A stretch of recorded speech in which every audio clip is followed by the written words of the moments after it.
बिस्मिल्लाहिर्रहमानिर्रहीम। अस्सलाम वालेकुम वरहमतुल्लाहि वबरकातुहू। जैसे कि आप लोगों को बताया, हमने अहादीस का सिलसिला शुरू किया है जिसमें मुस्लिम की भी अहादीस होंगी, सही बुखारी की भी होंगी, लेकिन ऑथेंटिक होंगी। इसमें कोई मिक्स रीडिंग नहीं है, ना ही आप ये कह सकते हैं जैसे आज के दौर में अहादीस आप सल्लल्लाहु अलैहि वसल्लम का नाम लेकर और गलत बताई जा रही हैं, नाउज़ुबिल्लाह। तो जो हम आपको अहादीस बता रहे हैं ये हम लोगों की तरक्की के लिए, हम लोगों की ज़िंदगी की अवेयरनेस के लिए। तो मैंने आपसे पीछे एक हदीस सुनाई थी, इन्नमल अमालु बिन्नियात, पहली हदीस है, तो जिसमें बताया गया था कि हमारी नीयतों पर हमारा तमाम जो अमाल है ना, उनका जो दारोमदार है वो हमारी नीयतों पर है, सिर्फ़ और सिर्फ हमारी नीयतों पर। देखिए, ना तो मैं बहुत पढ़ी लिखी हूँ और ना ही आप, तो हम लोगों के लिए ज़रूरी ये है कि हम एक दूसरे को समझाएं, एक दूसरे को संभालें, ना कि हम एक दूसरे को तोड़ें। इखलाकियात की बहुत कमी है हमारे अंदर। हम इंसान को समझाते नहीं, हम इंसान को तोड़ते हैं, इंसान के अंदर नुक्स निकालते हैं, ऐब निकालते हैं। और हमारे मोहम्मद मुस्तफ़ा सल्लल्लाहु अलैहि वसल्लम आखिरी नबी हैं, उन्होंने मना किया है कि हम किसी के अंदर से ऐब निकालें।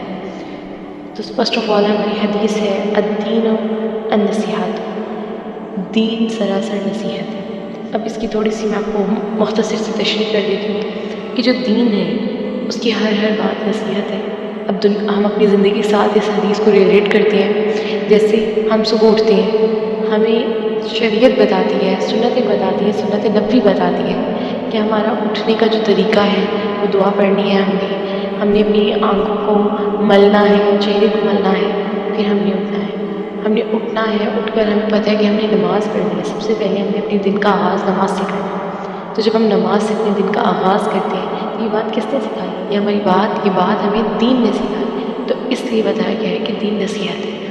खाना खाना है तो दीन ने बताया कि आपने खाना कैसे खाना है।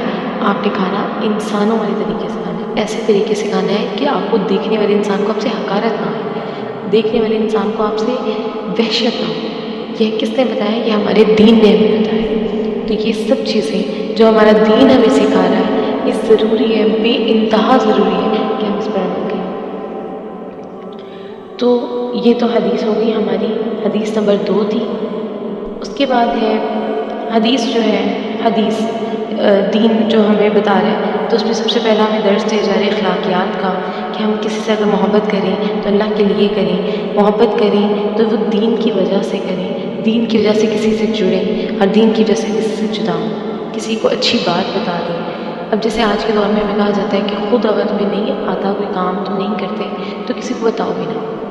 तो देखिए, हमें हमारा दीन बता रहा है, दीन कह रहा है कि हमने जो काम भी करना है हमने, लेकिन हमारी फर्स्ट प्रायोरिटी होनी चाहिए कि हम दीन की बात को आगे फैलाएं। अगर हम नेक काम नहीं करते हैं, किसी को बताएंगे, तो ये जो नसीहत हम करते हैं, ये नसीहत पलट के ज़रूर आपकी बन सकती है। तो एक दिन आएगा कि आप खुद भी अमल कर जाएंगे इस चीज़ पर। तो जैसे किसी को धोखा ना दें, छोटों पर रहम करें, बड़ों का अदब करें, चुगली ना करें, ग़ीबत ना सुने और ना करें। कोई बीमार हो जाए तो उसकी इयादत हो जाए, कोई सलाम करे तो उसकी सलाम का जवाब दें। तो ये सब चीज़ें हमें कौन सिखा रहा है? ये हमें सब चीज़ें दीन सिखा रहा है। उसके बाद है हमारी हदीस नंबर 3, अल-मजालिसु बिल इमानती, मजालिस इमानत के साथ वाबस्ता है।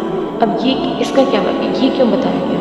ये हमारे मोहम्मद मुस्तफ़ा सल्लल्लाहु अलैहि वसल्लम इसलिए फरमा कर गए कि हमें पता हो कि जो हम बात करते हैं मजलिस में बैठकर या सुनते हैं मजलिस में बैठकर, तो वो हमारे पास ईमानत होती है।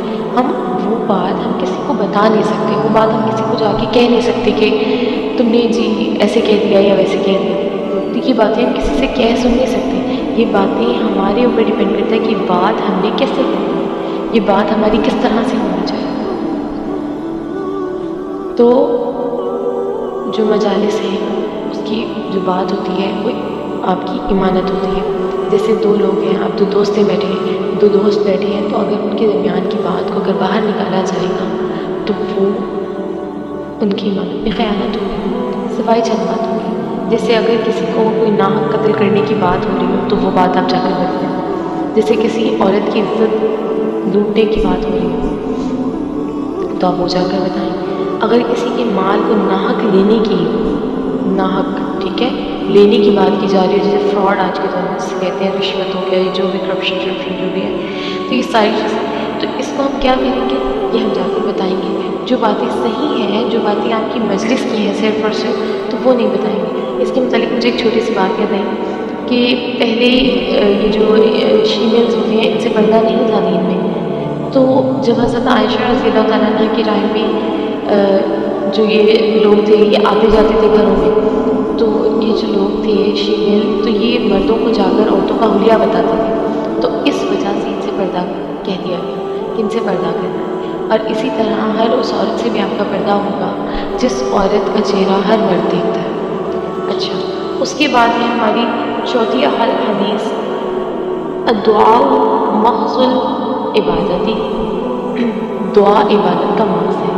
اس میں ایک بہت خوبصورت واقعہ جو مجھے بہت پسند ہے صحابی رسول حضرت عمر رضی اللہ تعالیٰ عنہ کا ہے کہ جب حضرت عمر رضی اللہ تعالیٰ عنہ فرماتے ہیں کہ میں اس بات سے نہیں ڈرتا تھا کہ میری دعا قبول ہوتی ہے نہیں، میں اس بات سے ڈرتا تھا کہ مجھے اگلی دفعہ دعا مانگنے کی توفیق مل رہی ہے.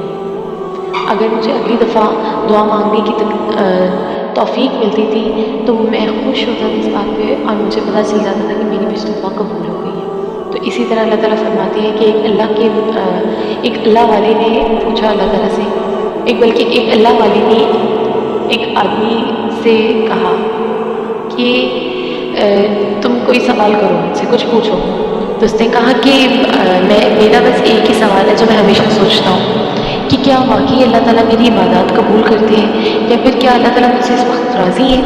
تو انہوں نے کہا کہ ایک بات بتاؤ کہ ابھی جو نماز کا وقت ہوا ہے، کیا تمہارا دل کر رہا ہے اس نماز کو پڑھنے کا؟ اس نے کہا بالکل کر رہا ہے. تو اس نے کہا کہ جس سے اللہ تعالیٰ خوش ہوتا ہے اسے اللہ تعالیٰ اپنا نام لینے کی اجازت دے دیتے ہیں، توفیق دے دیتے ہیں، اپنی محفلوں میں جانے کی اجازت دے دیتے ہیں، توفیق دے دیتے ہیں. تو یہ ہے دعا جو ہے وہ عبادت کا محض اس لیے کہا گیا کیونکہ جو دعا ہے وہ ضرور مانگنی چاہیے. جو انسان دعا نہیں مانگتا اللہ تعالیٰ اس سے ناراض ہو جاتے ہیں، اسے پسند نہیں کرتے. اللہ تعالیٰ کہتے ہیں مجھ سے مانگو میں دینے والا ہوں، اب مجھے پسند ہے کہ میرا بندہ مجھ سے مانگے. اور بہترین دعا ہے، سب سے بہترین دعا، جس میں سب سے پہلے اللہ کی حمد و ثنا بیان کی جائے، اللہ تعالیٰ کی تعریف کی جائے، پھر اللہ تعالیٰ کے نبی پر درود بھیجا جائے، پھر سب کے لیے دعا کی جائے، اور پھر اپنے لیے دعا مانگی جائے. تو یہ سب سے بہترین دعا ہوتی ہے. تو آج ہم یہیں تک بات کریں گے. دعا احادیث زیادہ ہیں تو میں چاہتی ہوں کہ ہم جلدی جلدی پڑھ لیں. تو ابھی اسٹارٹ اپ ہے تو تھوڑا تھوڑا کر کے پڑھ رہے ہیں. تو انشاءاللہ ہم لوگ آگے مزید پڑھیں گے کل کی ویڈیو میں انشاءاللہ تعالی مزید. اللہ حافظ. مزید احادیث کی ویڈیوز دیکھنے کے لیے ہمارے چینل کو سبسکرائب کریں، بیل آئکن کے بٹن کو پریس کریں. جزاک اللہ.